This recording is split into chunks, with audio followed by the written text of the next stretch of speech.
Jesus convidou os apóstolos para descansar.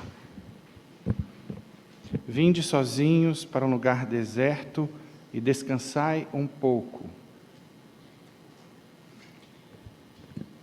O descanso é algo que é importante,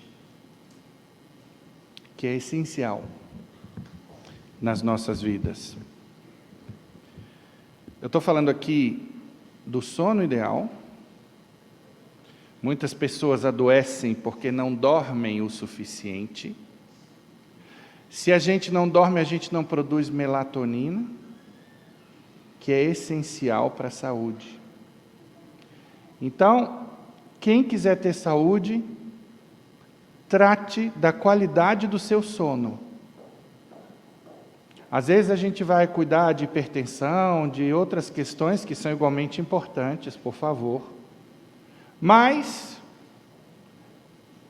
nunca fomos alertados sobre a importância do sono.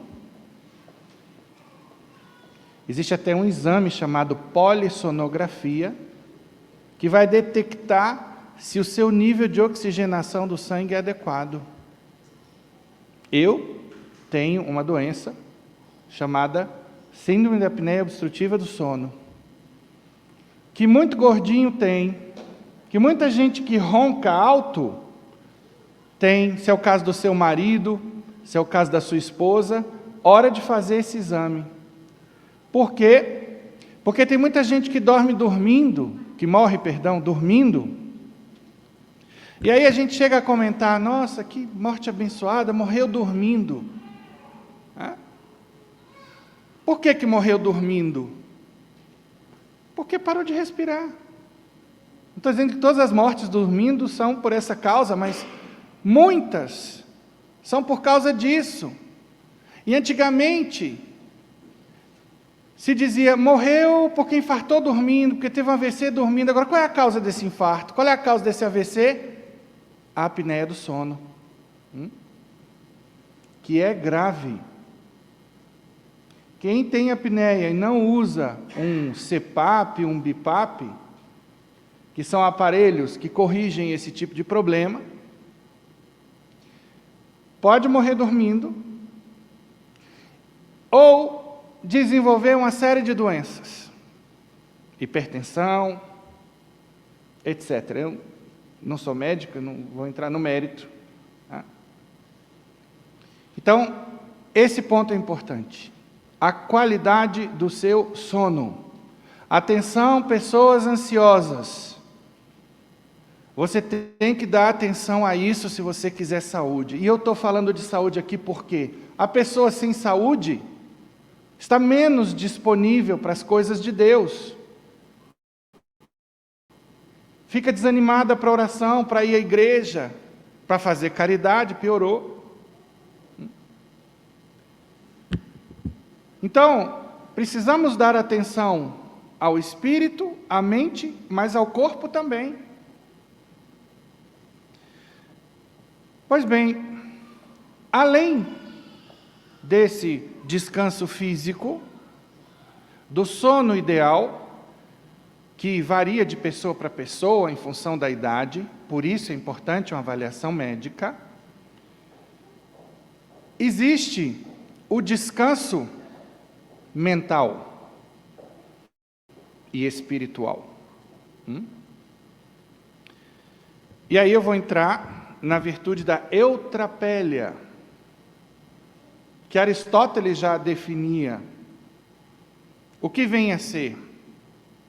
É a, entre aspas, arte de espairecer.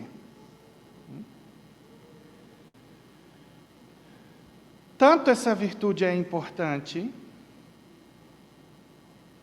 que nos seminários, nos conventos, existem momentos de eutrapélia, em que a gente conversa, joga ping-pong, assiste algum filme, come uma pipoca. Lá no seminário tinha até uma cervejinha dosada.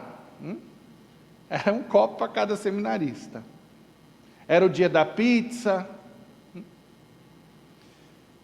Dia em que quem sabia cantar, cantava, quem sabia tocar violão, tocava.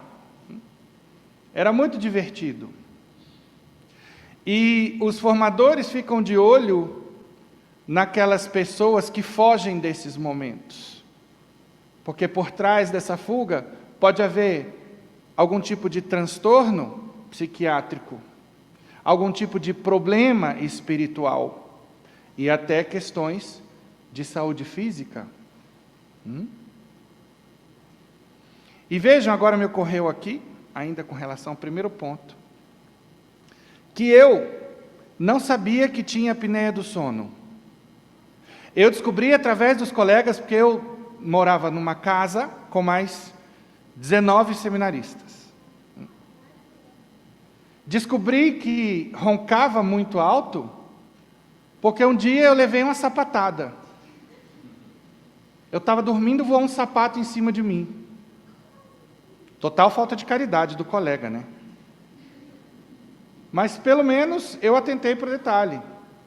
E aí tem até uma sindicância, como dizem aqui no meio militar, né? Para se descobrir quem foi que jogou o sapato.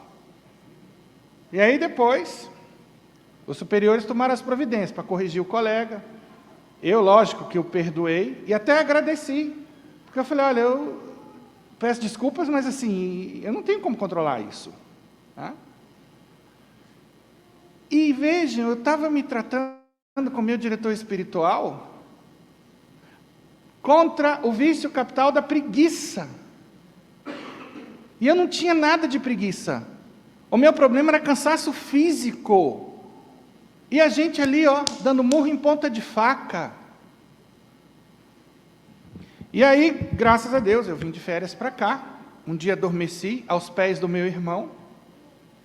E aí, ele ficou preocupado comigo. Falou, ó, seu ronco é alto demais. E além disso, você para um bom tempo de respirar. Tem que ir ao médico. E foi assim que eu descobri. Então, cuidado, porque infelizmente hoje em dia há médicos e médicos. E aí você está nesse desânimo que tem uma raiz física e daqui a pouco está com um diagnóstico de depressão. Aí você começa a crer que tem depressão, aí começa a jogar na conta da depressão tudo aquilo que você não quer fazer, o que é muito ruim, do ponto de vista espiritual, que vira aquela desculpa esfarrapada, para as minhas zonas de preguiça, de incompetência. E aí, a gente começa a se afundar. Deixa eu colocar aqui no silencioso, porque começou a perturbar. Vamos lá. Então, nós precisamos dar essa atenção integral ao nosso ser. Voltando à Eutrapélia,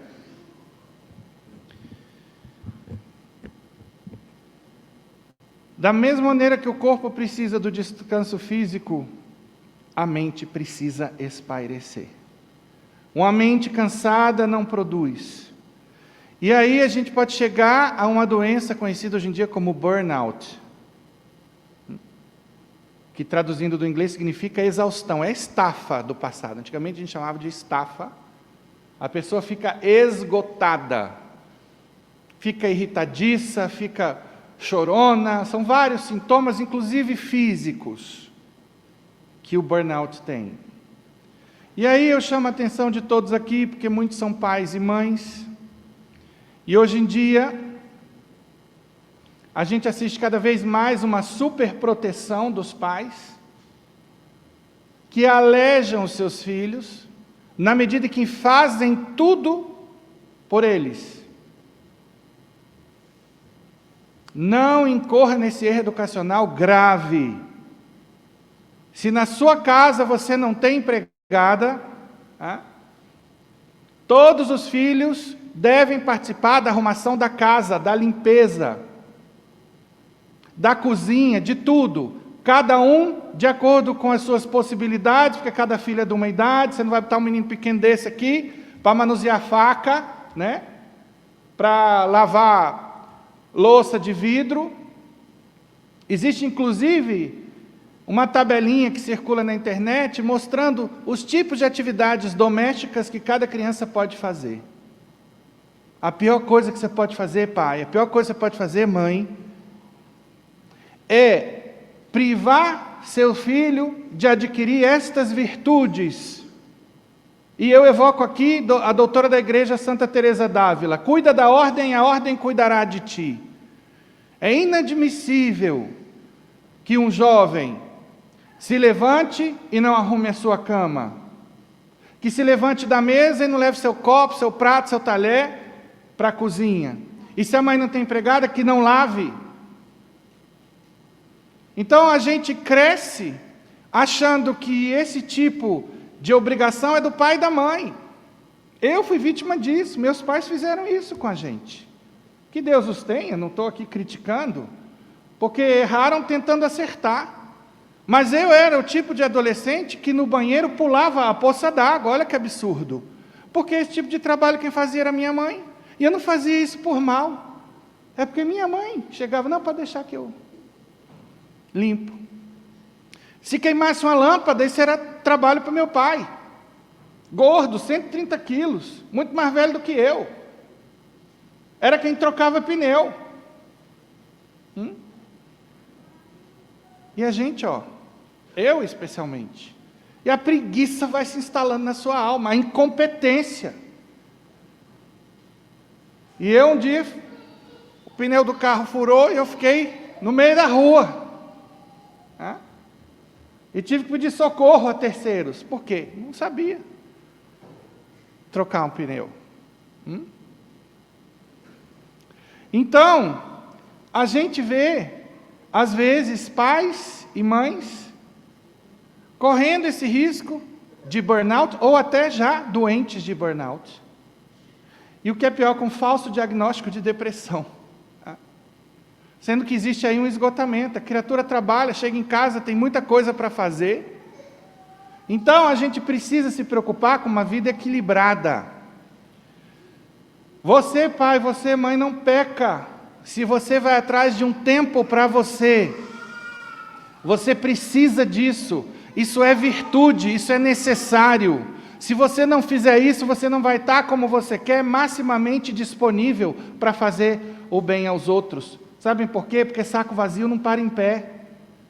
Então a gente tem que estar bem nutrido, a gente tem que estar forte. Hoje em dia, cada vez mais eu me convenço da importância da musculação. Pode não parecer, mas pelo menos intelectualmente eu estou convencido. Eu sei dos prejuízos que eu vou ter se eu não começar. Eu estou no erro, estou aqui me confessando. Mas é fato.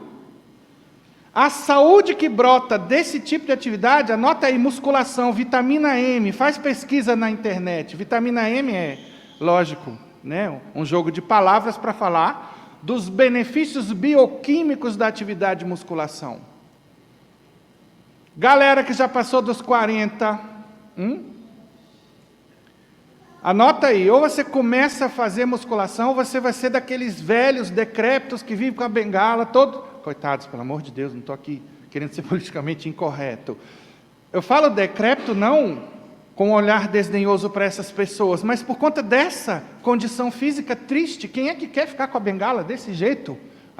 Para se levantar precisa de ajuda de um cuidador. A maioria não se cuidou lá atrás. Então cada um vai colher o que plantar. A preguiça física tem um preço a pagar. E aí, eu falo aqui da eutrapélia, por quê? Porque muita gente está adoecendo psiquiatricamente por falta de esclarecimento. Porque colocam na cabeça que quem ama, quem é pai, quem é mãe, tem que viver 24 horas em função do matrimônio, a vida conjugal, são os filhos, e acha que entra no pecado? Não. Tenha a sua ilha, tenha o seu momento. É a mulher que quer ir para o salão, minha filha vá, desde que não faça fofoca, ali com as manicures, desde que não fique falando da vida alheia, vá para o seu salão, vá para a sua massagem. Homem de Deus, vá para o seu futebol.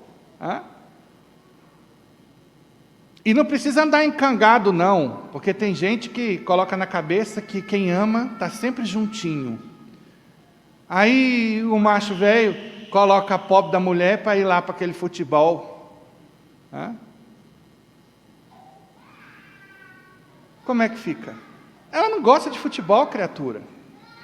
Deixa ela ir para o shopping dela. E você também, mulher, não queira que seu homem vá com você, seu marido, vá com você passear em shopping e ficar vendo vitrine.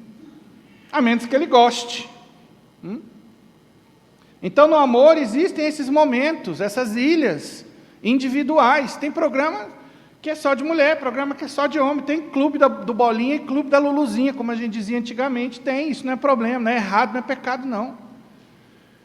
É necessário investir nisso. Agora, com moderação. Tudo na vida tem que ser moderado pela virtude da temperança, que é aquela que vai dizer a justa medida para tudo. Então, na temperança, eu compro por necessidade, eu como até o limite da saciedade, eu bebo socialmente. Por quê? Porque os excessos são doenças. Quem está falando isso não sou eu, é a psiquiatria. O DSM-5 fala de 6 novas doenças, novas entre aspas. Quais são? Compulsão por jogo, compulsão por internet e redes sociais, compulsão por compras, compulsão por comida, compulsão por sexo e compulsão por malhação. Nada disso aqui é pecado. O sexo, desde que no casamento. E o resto, desde que na justa medida. Agora, a medicina diz que é doença. Para você que vive dizendo, a igreja católica, tudo que dá prazer é pecado, é uma igreja obsoleta. Ah, criatura, vai estudar. Vai botar cultura na tua cabeça, antes de abrir a boca de caçapa para falar uma bobagem dessa. Vai estudar filosofia, vai estudar psicologia, até medicina, para entender que todos esses excessos fazem mal. Por que é doença? Porque altera o sistema dopaminérgico, que é o sistema de recompensas. A dopamina é um neurotransmissor do prazer. E aí, se eu não tenho medida para o prazer, o que vai acontecer? Eu vou ficar viciado em dopamina, assim como um drogado é viciado em cocaína. Vá para a internet, estude, leia e você vai ver. Pornografia, por exemplo, é um vício tão avassalador quanto o vício em cocaína. Então, tem pessoas que são drogadas e não sabem que são, por causa disso, por causa dos seus excessos. São escravas do prazer. Isso é doença. E a nossa fé diz que tudo é permitido, desde que no seu âmbito, como nos seminários, nos conventos, a gente aprende que o sino, quando toca, indica a mudança da vontade de Deus. Então, se eu estou estudando, toco o sino, para o trabalho eu tenho que trabalhar. E eu tenho que tirar a minha cabeça do estudo. Agora eu tenho que focar no trabalho. Sabem por quê? Vêm os princípios espirituais lindos da igreja. Nada tão maravilhoso para gerar equilíbrio físico, psicológico e espiritual. Uma frase de São José Maria Escrivá: onde quer que esteja também o teu coração. E aí vem outros santos, como Santa Teresinha do Menino Jesus. Não sou capaz de fazer coisas extraordinárias, mas as coisas ordinárias posso fazê-las com amor extraordinário. Olha que beleza. Quando a gente faz com amor, nós somos beneficiados também pela bioquímica do corpo. Toda emoção gera uma bioquímica que pode ser saudável, no caso do amor, tanto que o doutor Marco Aurélio Dias da Silva escreveu aquele livro que eu já comentei aqui, Quem Ama Não Adoece. Quanto pelo lado negativo, Quando, por exemplo, eu sou ansioso, a ansiedade vai ficar liberando cortisol na corrente sanguínea, que é prejudicial se constantemente na corrente sanguínea. E aí a pessoa é cheia de doença e não sabe por quê. A imunidade vai lá para baixo, quando o cortisol está comendo solto no meu corpo. Então, na igreja é assim. Tocou o sino, agora eu vou para a missa e fico na missa. Não fico pensando nos problemas do trabalho, não fico pensando em qualquer outro problema. Quais são as fontes de distração? Meus problemas pessoais e meus gostos pessoais. Tem gente que está na missa e na hora da homilia está pensando lá nas próximas férias, o que vai fazer, ou nas férias passadas. Pousa aqui, criatura, onde quer que estejas, que aí esteja também o teu coração. Tá? Hoje nós vemos pessoas super aceleradas, por causa do excesso de informação, esse bombardeio de informação. Pessoas que não têm tempo para o silêncio, pessoas que não têm tempo para o descanso, para meditar, para pensar sobre a própria vida. O destino é a doença. E, quiçá, espero que não, o inferno. Porque vivem fora de foco. O nosso foco é Deus, e deve ser a salvação. Não só os seus estudos, seu dinheiro, seus negócios. Vamos pensar nisso. O que a gente está fazendo aqui nesse planeta? Deus criou você para quê? Isso é a essência da vida.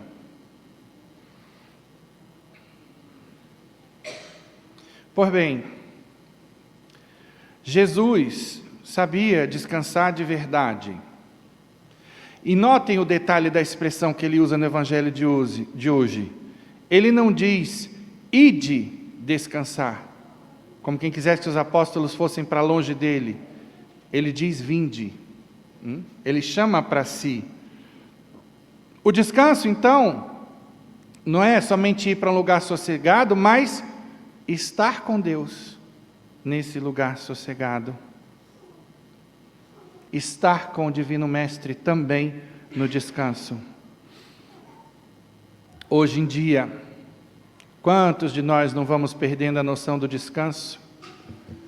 Lazer, relax, espairecer são palavras que atualmente significam, para muita gente, somente viagem, bebida, comer, dormir, até arrebentar o colchão, né? Então, não é comer para se alimentar, é comer excessivamente, beber até se embriagar, fornicação, jogos de azar. Então a gente precisa saber qual é a fronteira do pecado, porque pecado não só é uma ofensa a Deus, mas faz mal. Pecado vai contra a vida individual ou a vida em comunidade. Quem fizer uma análise profunda dos mandamentos vai ver isso. Os mandamentos, aliás, não são uma lista de proibições de Deus, isso é uma leitura negativa. Os mandamentos são uma proteção para nós. E aí, hoje em dia, a gente vê as pessoas tirando férias do trabalho e férias de Deus. Planejam tudo, menos a missa. A criatura vai para Nova York, sabe quantos graus está fazendo, se tem que usar casaco de pele, bota, não é? Já viu onde compra mais barato os tickets para o Fantasma da Ópera, mas não se preocupou com missa, horário de missa. Aí chega das férias, padre, eu tive de férias e eu faltei todas as missas no mês. Férias de Deus. A gente não precisa, porque está de férias, deixar a penitência, perder o recolhimento, dormir até arrebentar o colchão. Por que esses excessos? Mais uma vez, a vida do cristão é temperada pela temperança, que é a virtude que dá a justa medida. Hoje em dia, até peregrinações, a gente vê, quantas eu não vi aí, que são viagens que tem missa, tem oração, mas que não tem como preocupação principal desvelar os tesouros da fé, catequizar, levar para Deus. E o que dizer de leituras espirituais nas férias? Quem aproveita o tempo de férias para ler a biografia de um santo, para ler uma obra de um santo doutor? E eu pergunto, como é que está o seu currículo espiritual? Que obras você já leu, católicas? Até quando vai permanecer ignorante? Conhecimento liberta, conhecimento cura. É importante a gente ter isso em mente. Fica a dica. Cristo sabia descansar, mas sabia também lidar com os imprevistos, como é o caso do Evangelho de hoje. Quis sair para descansar com os apóstolos, mas acabou encontrando gente que precisava dos seus ensinamentos. E aí, ontem eu recebi um recado de Deus. Vejam como facilmente a gente acaba perdendo o foco. Eu fui cortar o cabelo, como está dando para notar, e aí eu tinha que dar uma palestra aqui para o grupo de casais. E aí eu estava ouvindo uma palestra, para complementar um pouco aquilo que eu ia falar, enfim. E aí eu cheguei, cumprimentei o rapaz, aí falei para ele, olha, eu estou preparando uma palestra aqui, você não se incomoda se eu colocar o fone de ouvido? Porque eu abomino essa idiotização que existe hoje em dia. Está todo mundo idiota, a palavra é essa, o idiota é fechado em si, fica lá com a desgrama da tela o tempo inteiro, não tira o focinho do celular. Ah, eu falo feio mesmo, que é para chocar, para você ver que figura grotesca essa da pessoa em ambientes sociais com o focinho no celular. Ai, padre, eu não tenho focinho. Tem, quando está aqui, ó, tem, é focinho que você tem. Coisa horrível, grosseria, desconsiderar as pessoas que estão ali. Pois, eis que eu me justifiquei para o barbeiro, então não seria uma grosseria. Eu estava avexado, como dizem lá no Nordeste. Só que eu me esqueci das pessoas que não sabiam que eu estava ali com a boa intenção, que eu tinha falado com o barbeiro, que tinha cumprimentado. Aí está lá o padre, com o focinho no celular. Aí o anjo da guarda falou, ei, acorda, Alice. Aí eu acordei, aí comecei a puxar papo com o barbeiro. Porque entre dois bens, esse é o raciocínio do cristão, a gente opta pelo bem maior. E eu comecei a conversar com ele, conversa vai, conversa vem, vi que ele era evangélico, com abertura boa, para o diálogo interreligioso, já peguei o contato, e vou começar um trabalho de evangelização com ele. Quem sabe ele não vem para a igreja católica, e eu teria perdido essa oportunidade, se eu tivesse continuado ali fazendo o que em si era bom, mas não era o melhor. Então, o meu papel aqui não é só dizer para vocês como não ir para o inferno, como fugir do inferno. É indicar o caminho do melhor céu. Porque na casa de meu pai há várias moradas, preparar-vos-ei uma. Então, eu acho um contrassenso a pessoa que às vezes passa a vida trabalhando aqui, para ter uma casa bacana na aposentadoria, pessoa rala, sua, e de repente morre no dia da inauguração da casa. Olha aí, a casa vai ficar, a daqui vai, a de lá não vai. Então quem tem verdadeira fé, quem acredita mesmo na vida eterna, quem acredita que na casa do Pai há várias moradas, esse vai suar a camisa e fazer o melhor, e procurar sempre o caminho mais perfeito aqui, nessa vida. Então, que tal a gente focar naquilo que é melhor?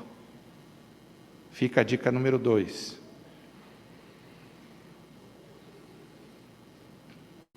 Bom, aqui, por favor, não estou falando que agora você tem que ficar 24 horas focado nisso e falando de Deus o tempo inteiro, em oração o tempo inteiro. Não estou dizendo isso. Quem puder, eu também não vou frear. Seria o caminho mais perfeito? Sim. A maior parte dos santos viveram assim, muitos. Né? Mas eu também não posso, mais uma vez repito, deixar de sugerir um caminho mais perfeito. Ontem, repito, eu não teria pecado se eu tivesse escutado a palestra, tranquilo ali. E hoje, como esse negócio do celular está tão comum, talvez ninguém se escandalizasse, talvez, não sei. A gente não está dentro da cabeça, nem do coração das pessoas, né? Pois bem, por isso, resolvi seguir aquilo que Deus me inspirou. Bom, hoje em dia, vamos nos acostumando a ser minimalistas. E o que a gente aprende com os santos da igreja? Santo Alberto Hurtado, no que diz respeito à esmola, ele dizia, ele que era chileno, hay que dar, hasta que duela. A gente tem que dar, ele repete 3 vezes o verbo, até doer. Doeu, eu paro.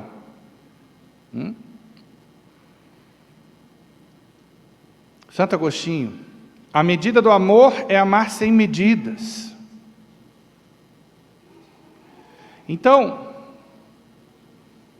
caríssimos, sejamos generosos em todas as nossas ações. Nós, cristãos, então, devemos encontrar um meio de santificar o nosso descanso e nos santificarmos pelo descanso. Então, o descanso está a serviço do equilíbrio do meu ser, para estar mais disponível para Deus, mais disponível para o próximo. Vejam que tem tudo a ver com o resumo dos mandamentos: amar a Deus sobre todas as coisas e ao próximo, mas como a mim mesmo. Cuidar de mim é uma questão de amor, é uma questão espiritual. Cuidado, porque o diabo às vezes vai tentar determinadas pessoas. Nós, padres, freiras, pai e mãe, somos as principais vítimas desse tipo de tentação. Não, você tem que cuidar das suas ovelhas o tempo inteiro, tem que estar o tempo inteiro no apostolado. Não, você tem que cuidar dos seus filhos, mãe que é mãe, não tem um minuto de descanso, né? Desde que filho tive, nunca mais barriga enchi. Minha mãe falava isso, decorei até. Minha irmã, você tem que encher sua barriga também, senão, mais uma vez, saco vazio não para em pé não. Então, cada um deve procurar o seu modo de descansar, mas que seja um meio saudável. E entre os meios saudáveis estão a boa leitura, que é um ótimo modo de desenvolver e exercitar o cérebro. Outro meio são os passatempos. E aí, você já procurou ver o que você gosta? Vai que você se descobre na jardinagem, cuidar de um animal de estimação, fazer ginástica, dançar, escrever, pintar. Sobretudo, quem é aposentado. Eu não consigo entender um aposentado com depressão. A criatura vai ter tempo para estar com o neto, por exemplo. Vai ter tempo para esses hobbies, vai ter tempo para se dedicar às coisas de Deus na igreja. Depressão? Como? Marca um horário comigo, bora conversar. Tem solução essa porqueira dessa doença. Você só precisa saber qual é a solução. Se organizar. Ter uma vida colorida e centrada em Deus. Como vai ter depressão uma pessoa que se percebe a caminho do céu? Que tem certeza do porvir? Que ama o que faz? E que tudo que faz, faz por amor. Está lá de novo, quem ama não adoece. Doutor Marco Aurélio Dias da Silva, leia. Então hoje são tantas as possibilidades, a tal da internet, meu Deus, você visita museus do mundo, assiste shows. Eu lembro da minha época, quando eu patinava no gelo, era tão difícil conseguir um show de patinação em videocassete. Hoje você assiste qualquer coisa. Agora, acaba sendo uma faca de dois gumes, a tal da internet. Porque ela dá acesso a muito pecado. E ela fomenta a tal da curiosidade, da qual eu vou falar já já. Vamos nos lembrar que a alegria do cristão é o deleite no bem honesto. Eu vou repetir. A alegria do cristão é o deleite no bem honesto. É um conceito importante para todos nós. E vocês, pais, têm tempo para brincar com seus filhos? Cada fase é única, não volta mais. E cada filho é único na sua fase. Aproveitem esses tesouros, filmem, fotografem. Quem vive intensamente a vida familiar tem história para contar, sempre. Como é bom se reunir em família e contar histórias, ouvir os causos. Às vezes a gente precisa dormir um pouco mais, ficar quieto por mais tempo, mas devemos evitar os excessos tão comuns de trabalhar, trabalhar e trabalhar e depois dormir, dormir, dormir. Repito, o equilíbrio é a chave do sucesso na vida e na saúde física, mental e espiritual. Cristo descansou para nos dar o exemplo de que o descanso é um tema importante na vida de todos nós. Cristo descansava dormindo, mas também visitando os amigos, conversando com eles, recebendo convites para almoçar e jantar, enfim, tinha uma vida normal. E você tem tempo para os seus amigos? Tem uma música tão bonita do Oswaldo Montenegro, depois você procure lá, primeiro dever de casa de hoje. Procura na internet a música, a lista, começa assim: faça uma lista de grandes amigos, quem você mais via 10 anos atrás, quantos você ainda vê todo dia, quantos você já não encontra mais. Cara, é uma música que faz muita gente chorar, pelo estilo de vida que está vivendo, por esses amores que não são vividos. Gente, nadar se aprende nadando e amar se aprende amando. E aí, voltando a quem ama não adoece, são vários amores na vida da gente. Tem o amor eros do homem pela mulher, da mulher pelo homem, no casal, na vida conjugal. A fonte de todos os amores, que é o amor a Deus, que a gente exercita na adoração, na oração, na missa, na caridade, porque a gente ama o próximo por Deus, e aí eu já estou amando o próximo. O amor de amigo, chamado de amor filia, o amor familiar. O que vai afastando? Isso aqui. Cuidado com isso aqui. Isso aqui é bom, não estou dizendo que é ruim não, tem muita coisa boa, mas isso é uma faca de dois legumes, como diz o povo simples, né? Faca de dois gumes.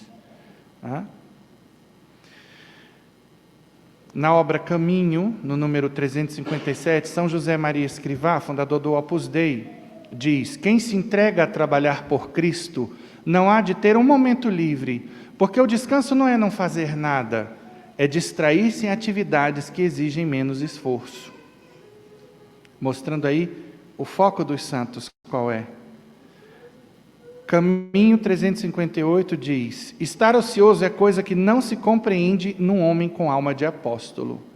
Ocioso nesse sentido, de ficar olhando para o teto, né? De ficar surfando na internet para dar asas à curiosidade. Já vou falar da curiosidade. Por quê? Todo mundo já ouviu o ditado: cabeça vazia é oficina de quem? Do diabo. Você está lá olhando para o teto e de repente vem uma memória impura, aí de repente vem um rancor que começa a ser trabalhado por Satanás. Aí você começa a bater papo com ele. Cuidado.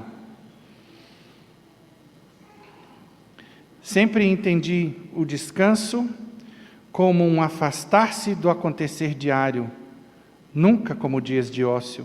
Descanso significa represar, acumular forças, ideais, planos, em poucas palavras, mudar de ocupação para voltar depois com novos brios aos afazeres habituais. Sulco, número 514, de novo, São José Maria Escrivá.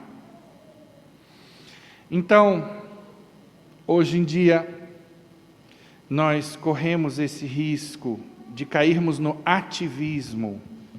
E isso é algo que pode assolar a vida de um padre, a vida de uma freira. Especialmente hoje em dia, em que as comunicações são muito rápidas, nós temos a tentação de querer fazer o máximo de atividades no menor espaço de tempo. Fazer, fazer e fazer. E pensamos que nisso esteja a chave da felicidade. Esquecemos de parar. Uma outra forma de descanso é o encontro com Deus na intimidade da alma, no silêncio, no recolhimento. O recolhimento pode acontecer com você no meio de um shopping. É você entrar dentro de si e ter um pequeno momento de oração. Né? Seja porque você viu uma pessoa em cadeira de roda e de repente você fala: Senhor, abençoa a vida deste rapaz, que a cadeira de roda não seja um limite na vida dele, que ele jamais se deprima nessa condição, senão que possa te encontrar nessa condição. E eu te agradeço do fundo do meu coração, porque eu posso andar, e que eu possa sempre fazer bom uso das minhas pernas, que elas me levem sempre aos lugares santos. Pronto, você se recolheu. Tá? E aí, quando a gente começa a se ligar nisso, a gente vai ver quantas oportunidades a gente tem de dar graças a Deus e ver que é feliz, contando as flores dos nossos jardins, que a gente não aproveita, que a gente desperdiça. Eu adoro espairecer na natureza, sobretudo se tem uma aguinha perto, lago, rio, cachoeira, praia, meu Deus do céu. Aí é que eu entro em oração, que eu canto interiormente, porque a gente vê que Deus é maravilhoso, que nos mima a cada esquina. Vejam que na palavra de hoje, no versículo 30, eles contaram a Jesus tudo o que tinham feito e ensinado. Então, aqui tem um ensinamento. O apóstolo de todos os tempos não pode limitar-se à ação, esquecendo o diálogo com o Senhor, que é um diálogo com o amado, uma partilha. Depois que eu tive esse momento lá com o barbeiro, eu agradeci a Deus: Senhor, obrigado, porque o Senhor me tirou desse momento de idiotização, e eu quero te confiar a vida desse rapaz, e que de alguma maneira nós possamos nos aproximar mais, e que ele se converta à nossa fé. Eu fiz essa oração. Então, você tem esse costume de partilhar com Deus as suas alegrias, por exemplo? Tem gente que chega no aniversário, faz o festão, partilha com os amigos, mas cadê que veio para a missa? Cadê que se lembrou de agradecer a Deus? Mais um ano de vida, as vitórias daquele ano, pedindo as graças para ter mais um ano, com saúde, com paz interior. Isso é triste hoje em dia.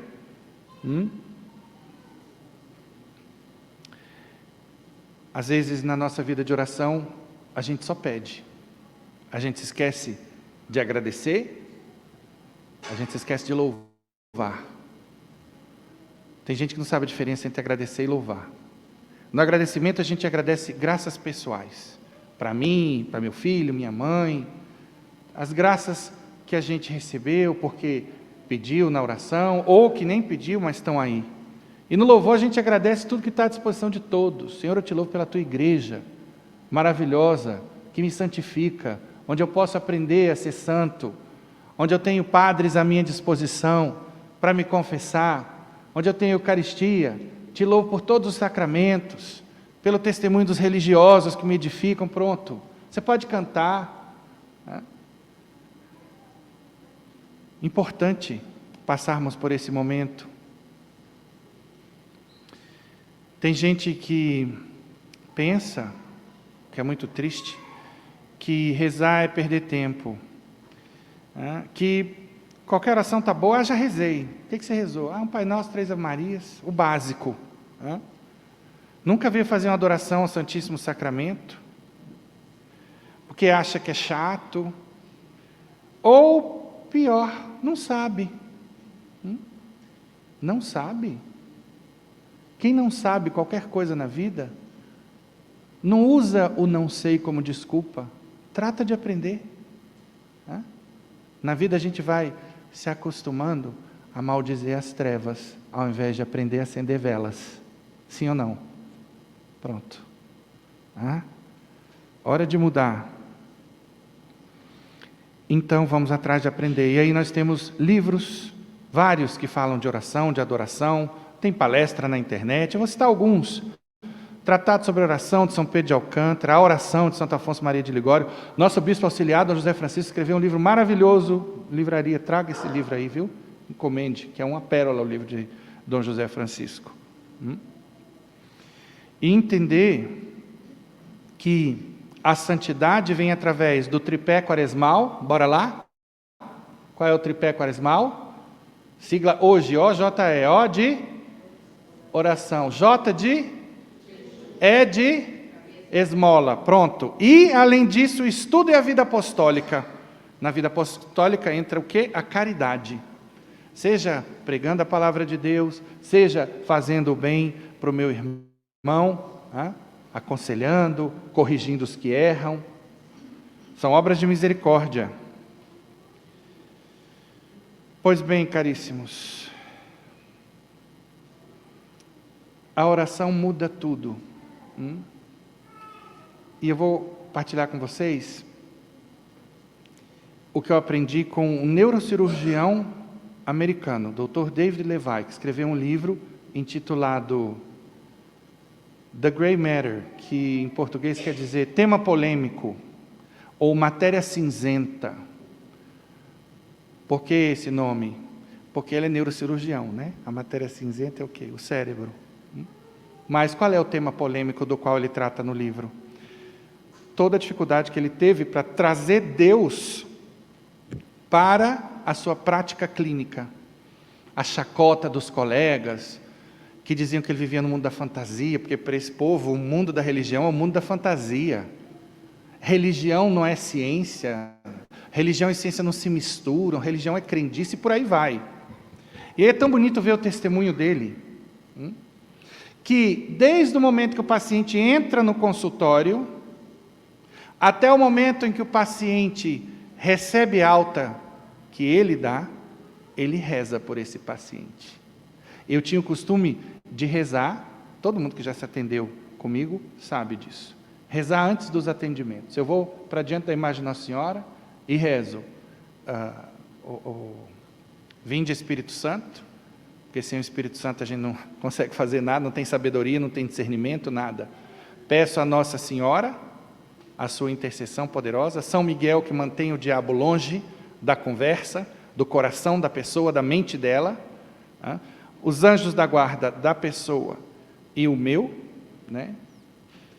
E o glória à Trindade toda. Não faço nada na minha vida sem rezar isso. Eu não dou uma aula de catequese, quem anda comigo sabe disso, sem essas orações. Só que, até 2011, eu só rezava no início. E com o Dr. David Levy, vejam o poder do testemunho. Ele que é evangélico, me edificou nesse exemplo belo. Quando ele fala no livro de uma oração que ele fez por um paciente, Senhor, passa curando cada célula do seu ser e guia as minhas mãos, enfim. Eu vi que a oração dele eram pedidos em função de tudo que ele escutou na consulta. Eu falei, que espetáculo isso, meu Deus, obrigado por essa dica. E hoje em dia, desde 2011, eu faço assim também. pessoa vem para o atendimento, acabou o atendimento, a gente vai lá e colocamos as questões nas mãos de Deus, de Nossa Senhora. Tudo vai ser diferente, e tudo tem sido diferente para melhor.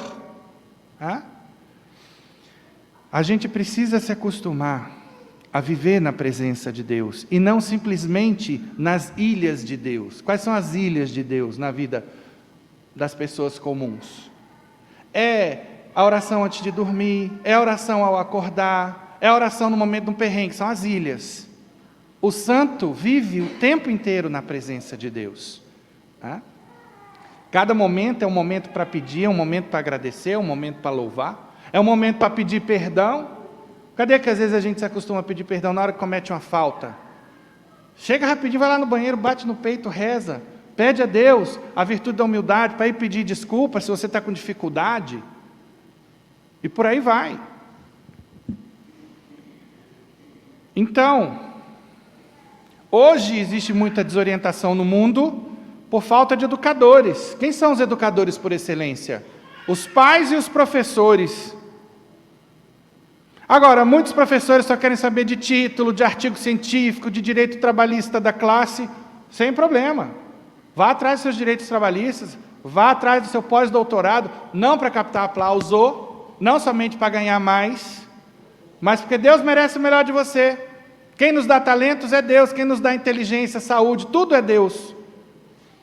Então a gente devolve dessa maneira. O nosso foco é Deus, tudo é por Deus e para o próximo.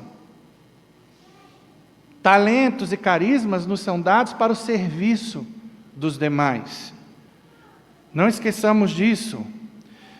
Bento XVI já dizia que a crise que existe no mundo de hoje é uma crise de santos, é uma crise de virtudes.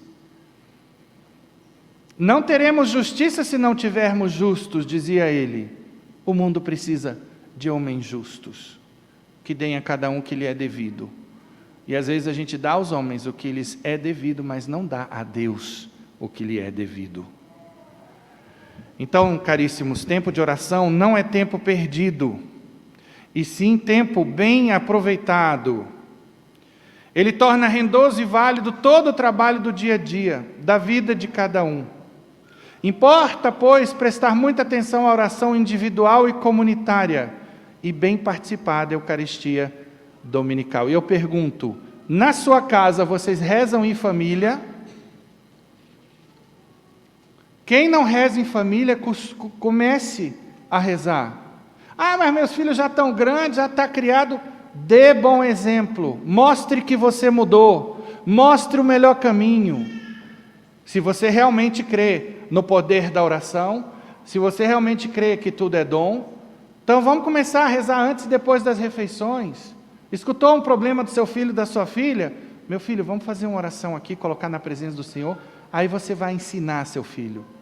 Mesmo que seu filho seja mais velho, mesmo que você não tenha feito isso antes, nunca é tempo para mudar. Nunca é tarde, para mudar. Nunca. O domingo, dia do Senhor, é por excelência ocasião de encontro amoroso e de descanso com Ele. Qual é a ideia do domingo? Que é um dia de preceito. São 3 coisas que a gente tem que prestar atenção. Domingo é o dia do Senhor em primeiro lugar. É dia do descanso e dia da família. Mas eu estou estudando para concurso público. Pode estudar no domingo, desde que você dê atenção ao Senhor, desde que você não seja minimalista, que vai procurar a missa mais rápida, porque o tempo de estudo é mais importante, aí você está fora de foco. Desde que você tenha tempo para a família, para desfrutar, para esparecer, para rir, para falar da sua vida, ouvir a vida dos outros, troca.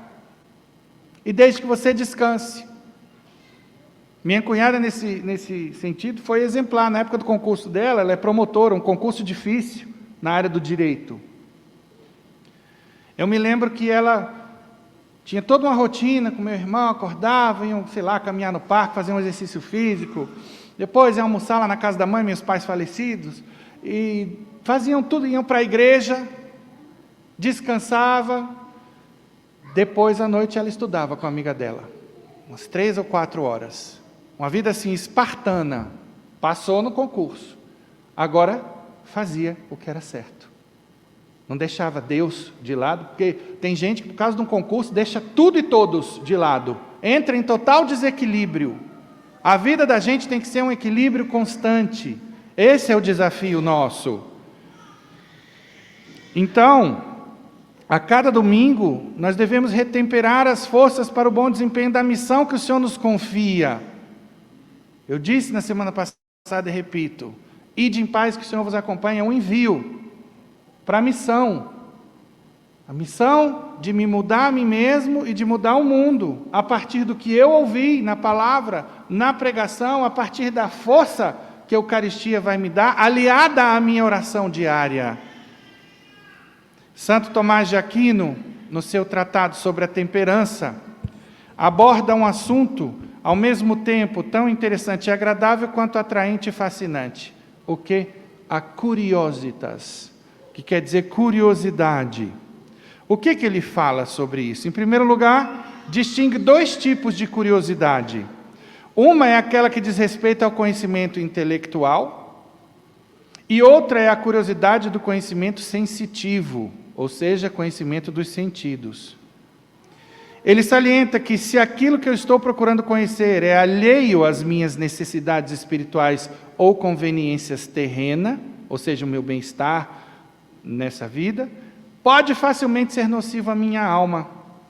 Então, o primeiro tipo de curiosidade é importante, é a curiosidade do cientista, é a curiosidade do santo, que vai atrás de conhecer mais tudo aquilo que é importante para a sua salvação, a salvação dos demais, a edificação dos demais. E este segundo tipo é pecaminoso. Em outras palavras, o afã de conhecimento pelo mero prazer de dilatar ou deleitar a inteligência pode levar a pecado se apartar o homem do seu fim último, que é Deus nosso Senhor. Então, atenção. Às vezes a gente tem uns momentos de curiosidade, mas desde que seja essa curiosidade para eu ver depois aquilo que me interessar mais, aquilo que for para o meu bem, então não tem pecado nenhum aí. Agora, se eu passo o tempo inteiro nessa curiosidade, eu não me aprofundo em nada, é simplesmente um deleite para mim. Eu saio de um assunto, vou para o outro, por isso que tem tanta gente acelerada hoje em dia. Sobretudo em redes sociais, Instagram, tudo curtinho, várias coisas interessantes, eu fico ali, só alimentando a curiosidade. Perda de tempo. Diferente é quando você, no seu momento de lazer, vai pegar um Instagram e vai procurar, sei lá, mulher, uma dica de moda. Não é pecado, não é problema, isso não é vaidade fora do lugar, desde que não seja modas imorais, enfim, ou moda para aparecer, para brilhar, isso está errado. Mas tudo que seja dica de saúde, receita, que tem a ver com o que você gosta, de boa, está ótimo. Mas tudo tem que ter a justa medida. Então, num segundo momento, o teólogo indica os principais defeitos da curiosidade. Quais são? Quanto ao aspecto intelectual, é um vício o desejo de conhecer as coisas pelo mero prazer pessoal de autoprojeção. Pior ainda, quando esse conhecer leva a pessoa a se considerar outro Deus. Uma verdadeira abominação contrária à reta razão. Nesse caso, o sujeito se esquece que a verdade capital é amar a Deus sobre todas as coisas e, mediante isso, salvar a própria alma. Resultado, cai-se no abismo do intelectualismo, nascendo daí o ateísmo, ou seja, a negação da existência de Deus. Conheço 2 grandes ícones da internet que caíram nesse pecado aqui, Leandro Carnal e Mário Sérgio Cortella. Se acham, estudam, são inteligentes, mas para que tanto estudo e tanta inteligência?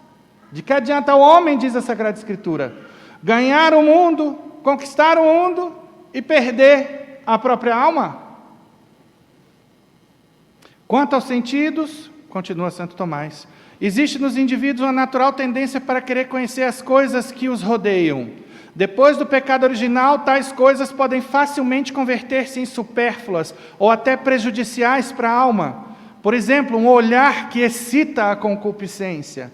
Eu devo guardar os meus olhos às janelas da alma? Então nós temos aí dois lados, cuidado. É aquela mulher, conhecida como piriguete, né?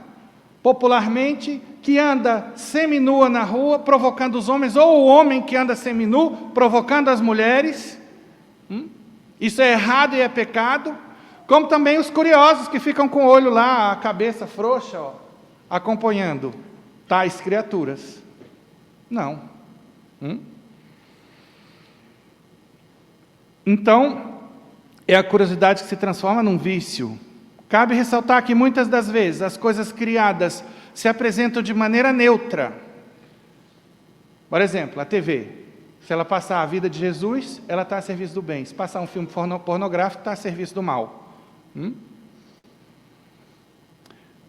Continua Santo Tomás. No campo das tendências, podem exercer uma grande influência sobre os indivíduos.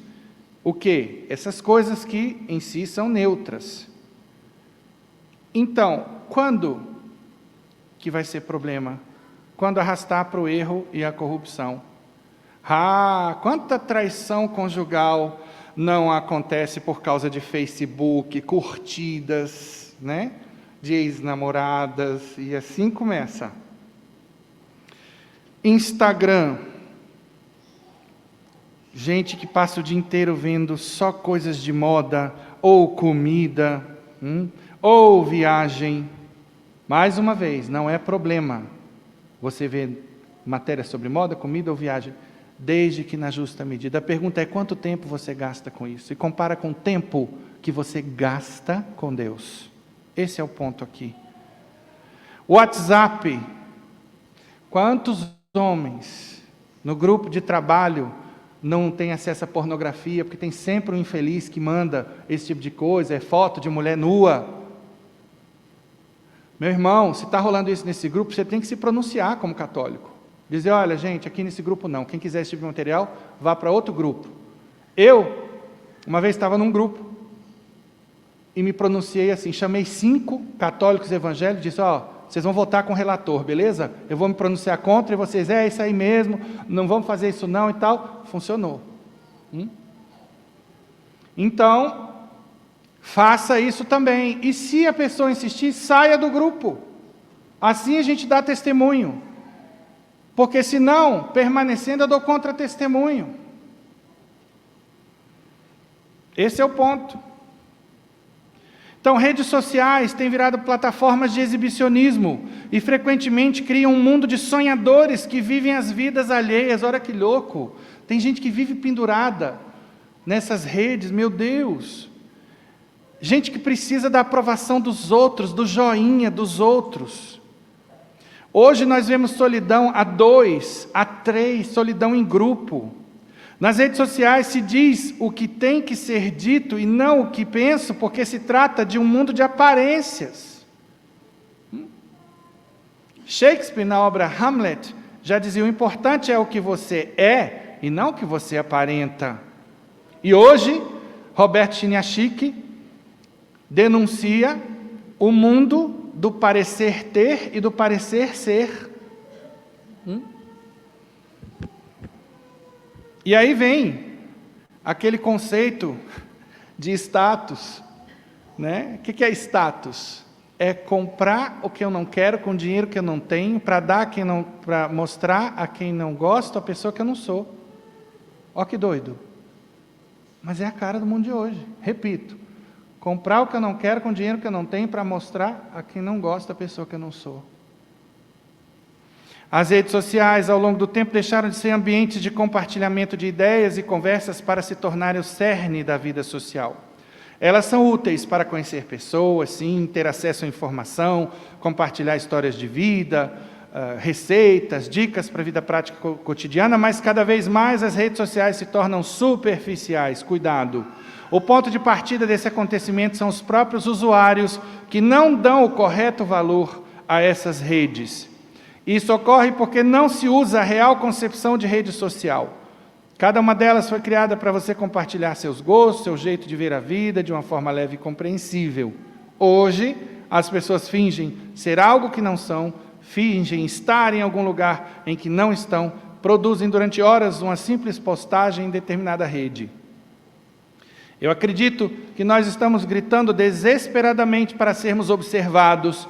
Acredito que nós nos sentimos muito solitários. As pessoas estão dando opinião sobre tudo e esse é um bom exercício. A minha pergunta é: se alguém está ouvindo a opinião alheia? Isso eu tirei de um blogueiro, eu achei bem interessante essa ideia. Quando as pessoas não encontram deleite nas coisas espirituais, quando o amor não a ocupa o suficiente, cuidando da casa, rezando, em algum apostolado, com obras de misericórdia, por exemplo, o ser humano entra num vazio espiritual e vai atrás desses deleites sensíveis. Então, quanto mais você fica pendurado, anota aí, quanto mais você fica pendurado em rede social, maior é o seu vazio existencial. Isso é sintoma, moçada. Ponha isso na sua cabeça, comece a mudar esse hábito. E você, pai, você, mãe, comece a ver isso na vida dos seus filhos, comece a corrigir, isso é obrigação sua. Falar disso, corrigir esse mau hábito. Agora, tem pai e mãe que sofrem de respeito humano, que não quer corrigir, que não quer se indispor com o filho. Põe na cabeça do seu filho que na sua casa, em terra de sapo, é de cócoras com ele, as regras são suas, não são deles. Porque senão a coisa começa a se inverter. E você, marido, corrija a sua esposa, você, esposa, corrija o seu marido. Porque senão, como vai mudar isso aqui? Às vezes a gente escuta uma homilia dessa, uma reflexão, lê um livro sobre o assunto, concorda, balança a cabeça e fica igual aqueles cachorros que coloca lá no carro, atrás da cabeça mole, você bate, a cabeça mole do cachorro fica assim, e a pessoa fica assim, e não faz nada. Então, resumindo, muitas vezes gastamos tempo com futilidades e tolices, colocando-as no centro de nossas vidas em detrimento do próprio Deus, que é a nossa causa primeira e fim último. Dele viemos e para Ele iremos. E aí, aposentados, cuidado, vocês têm um tempo precioso à disposição, mas para ser bem usado. De que adianta interessar-se pelas criaturas e esquecer-se do Criador? E aí o dever de casa, último, quanto tempo você gasta com Deus? Eu quero que você faça isso. Eu fiquei muito feliz, há umas 3 semanas, teve um fiel que falou: padre, eu fiz o meu dever de casa espiritual. Qual era? Eu tinha mandado fazer o currículo espiritual, como é que estava? E aí a pessoa falou: nossa, que espetáculo foi fazer esse exercício. Quanta descoberta e quanta melhoria daqui para frente. E aí eu quero que você faça isso. Todo mundo sai dessa missa hoje com essa obrigação. Em algum momento você vai sentar e vai ver quanto tempo você gasta com Deus. E quanto tempo você fica em média nas redes sociais. Porque diz o ditado popular: longe dos olhos, longe do coração, longe das decisões. A gente precisa enxergar. A gente só enxerga aquilo que a gente quantifica. E aí? Esse tempo com Deus é o tempo de oração, tempo de leituras espirituais ou bíblicas, caridade, participação de palestras, assistindo filmes ou vídeos edificantes.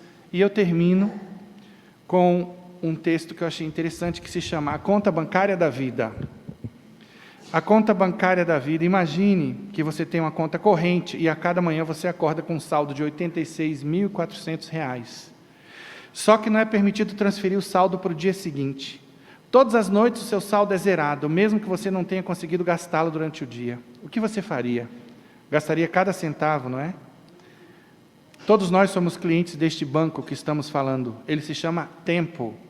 Todas as manhãs é creditado a você 86.400 segundos.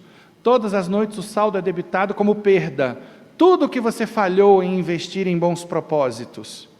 Não é permitido acumular este saldo para o dia seguinte. Todas as manhãs a sua conta é reiniciada. E todas as noites as sobras do dia se evaporam. Não há volta. Se você falha em usar o depósito do dia, a perda é sua. Você deve viver no presente o seu depósito diário. Invista, então, no que for melhor, na sua saúde, felicidade, sucesso. O relógio está correndo. Faça o máximo no dia de hoje. Para você perceber o valor de um ano, pergunte a um estudante que repetiu de ano. Para você perceber o valor de um mês, pergunte a uma mãe que teve seu bebê prematuro.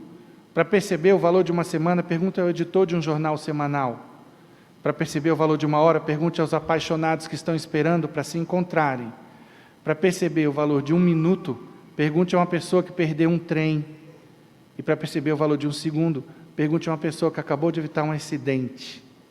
Para perceber o valor de um milésimo de segundo, pergunte a quem ficou com a medalha de prata nos Jogos Olímpicos. Valorize cada momento que você tem. E valorize-o mais porque você o divide com alguém especial. Especial bastante para você gastar o seu tempo. E lembre-se que o tempo não espera por ninguém. Ontem é história, amanhã é um mistério. A Deus pertence. Hoje é uma dádiva de Deus. E por isso, essa dádiva do hoje se chama presente. Tempo presente. É aqui que a vida tem que acontecer. Se você vê que, poxa, tenho perdido tanto tempo, tenho gastado tanto tempo em vão, nunca é tarde para recomeçar. Lembre-se, não posso voltar atrás e fazer um novo começo, mas eu posso começar agora e fazer um novo fim. Tão bonito a história que eu li no Correio Brasiliense de uma senhora que não teve muita possibilidade de fazer as próprias escolhas na vida. Vinha de família nordestina, um ambiente machista, coronelista, e aí ela realizou o grande sonho dela, de ser professora aos 77 anos de idade. E aí a repórter perguntou para ela em um determinado momento, mas a senhora não teve medo de, no meio do caminho, morrer sem realizar o seu grande sonho? E ela disse, se eu morresse, eu morreria feliz, porque eu estava a caminho de realizar o meu sonho. Só Deus poderia dizer se eu iria realizar ou não, e graças a Ele eu estou realizando aqui. Mas tudo vale a pena. Lembre-se, não é só o destino que deve trazer felicidade, mas sobretudo a jornada, o caminho. Louvado seja nosso Senhor Jesus Cristo.